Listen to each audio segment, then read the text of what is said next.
Bienvenue dans le jour 19 du programme du sauteur affûté, dernier jour de la semaine numéro 3. Aujourd'hui, on va donc faire un petit récap de la semaine, des choses que vous avez vues. On va voir ce qui vous attend en semaine 4 pour la suite. On va également faire votre bilan de la semaine. Et puis, on finira également par le défi actif numéro 9, dernière activité que vous aurez à faire cette semaine. Récap de la semaine, qu'est-ce qu'on a vu un petit peu cette semaine? Depuis le début de la semaine, vous avez pu voir comment fonctionnent les habitudes. Vous avez pu voir les quatre lois pour modifier vos habitudes. Vous avez pu le faire notamment à la fin de chaque jour dans les actions que je vous ai données, où à chaque fois, vous avez pu découvrir ces quatre lois et puis mettre en place des choses dans chacune de ces quatre lois pour en créer vos nouvelles habitudes.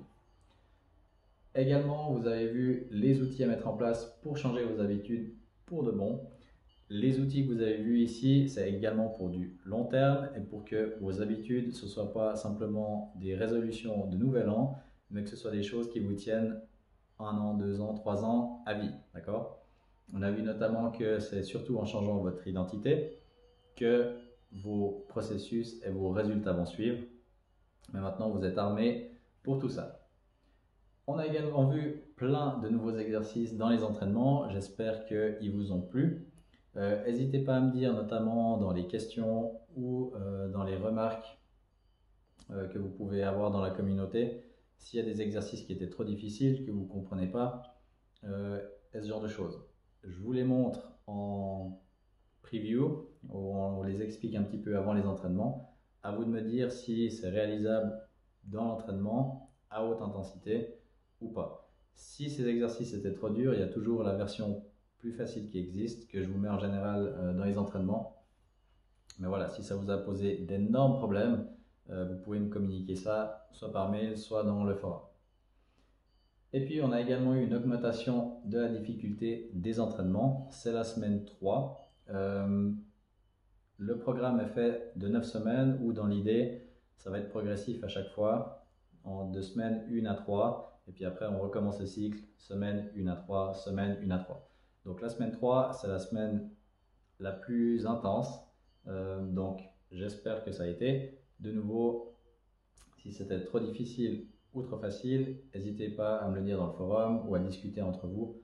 Comme ça, je peux voir un petit peu au niveau de la difficulté s'il y a des choses à ajuster ou pas. Ce qui vous attend maintenant dans la suite du programme.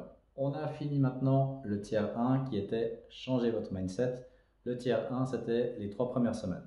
Maintenant, dans le tiers 2, début du tiers 2, qui sera les prochaines semaines 4, 5, 6, on verra comment brûler des graisses. Là, on va aller un petit peu plus en profondeur dans votre corps, dans les phénomènes physiologiques. Typiquement, en semaine 4, on va parler un peu de système nerveux. Semaine 5, on va parler de votre adrénaline. Et puis, semaine 6, on aura une semaine qui parlera d'alimentation et d'exercice. C'est déjà des choses qu'on a évoquées en termes d'alimentation, mais ici, dans chacune des semaines, on va aller vraiment un peu plus en profondeur dans votre physiologie et dans ce qui se passe dans votre corps pour vraiment optimiser votre métabolisme à brûler plus de graisse. Le premier tiers, ça vous fait surtout changer votre mindset. Vous avez déjà beaucoup d'outils pour la suite du programme. Vous êtes déjà, je pense, en avant de plus de 90% de la population à ce niveau-là. Donc maintenant, ce qu'on va voir, c'est vraiment un peu plus des détails. Les petites choses où je pourrais peut-être un peu pinailler, où on peut chercher voilà, encore des petits gains par-ci par-là. Même si ce que vous avez vu ici, c'est en gros déjà le 3/4 de ce que je donnerais à une personne normale. Donc là, vous avez déjà largement de quoi faire. Mais voilà ce qui vous attend pour la suite. Aujourd'hui, vous allez donc faire votre bilan. Vous pouvez reprendre le PDF de la semaine 3. Et puis, dans le petit tableau où on a les défis actifs et les entraînements, vous avez juste à checker ce que vous avez fait ou pas. Si ce n'est pas déjà fait ou que vous ne l'avez pas fait progressivement pendant la semaine. Et puis à la fin, j'ai mis à jour vos accomplissements. Donc, 4 entraînements que vous aviez à faire, les défis actifs et le défi de la semaine. Je vous ai mis sur 7, voilà, si peut-être qu'un jour vous ne l'avez pas fait ou pas. Ce qui vous donne du coup un nouveau total de 14 activités sur la semaine. À vous de voir combien vous en avez fait. Et puis pour finir également, me dire comment vous vous êtes senti sur cette semaine, déjà pour vous. Et puis, si jamais, n'hésitez pas à le mettre dans la communauté du ressenti après ces 3 premières semaines.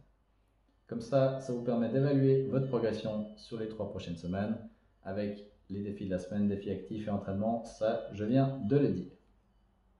On finit quand même par le défi actif numéro 9 qui sera marcher 20 minutes, où ici vous aurez du coup 5 blocs de 4 minutes où vous allez alterner de la marche facile et de la marche rapide. Comme on l'avait fait pour les 15 minutes avec le 5 x 3 minutes, là c'est 5 x 4 minutes. Donc 20 minutes à faire aujourd'hui. N'oubliez quand même pas votre défi de la semaine, c'est les 30 derniers squats pour cette semaine. Ajoutez-les à ce petit défi actif. Donc à faire pour aujourd'hui, pour finir cette semaine, le défi de la semaine, le défi actif numéro 9 et puis notez vos accomplissements de la semaine dans le journal de bord. Et puis vous pouvez encore noter 3 habitudes que vous voulez modifier, qu'elles soient bonnes ou mauvaises, et appliquer les conseils vus durant cette semaine. Maintenant, vous avez vu comment fonctionnent les habitudes, vous avez vu les 4 lois pour changer vos habitudes. Donc, à partir de maintenant, si vous n'aviez pas déjà commencé ça durant cette semaine, choisissez 3 habitudes que vous allez modifier, que ce soit des bonnes habitudes ou supprimer de mauvaises. Vous avez tous les outils pour que ça fonctionne. Moi, je crois en vous et je crois en votre capacité à réussir à faire ces défis-là, à changer vos habitudes et puis cette fois pour de bon, que ce ne soit pas juste des résolutions de nouvel an, mais que ça tienne sur le long terme. Donc, fin du tiers 1, vous avez maintenant un mindset pour la suite. Vous avez déjà changé tellement de choses que par rapport à 90% de la population, vous êtes déjà bien plus au courant de comment fonctionne votre corps et de comment faire en sorte que vous arriviez à atteindre vos objectifs. Donc maintenant, vous n'avez plus qu'à mettre ça en place. Et puis nous, on se retrouve dans la semaine 4 pour la suite.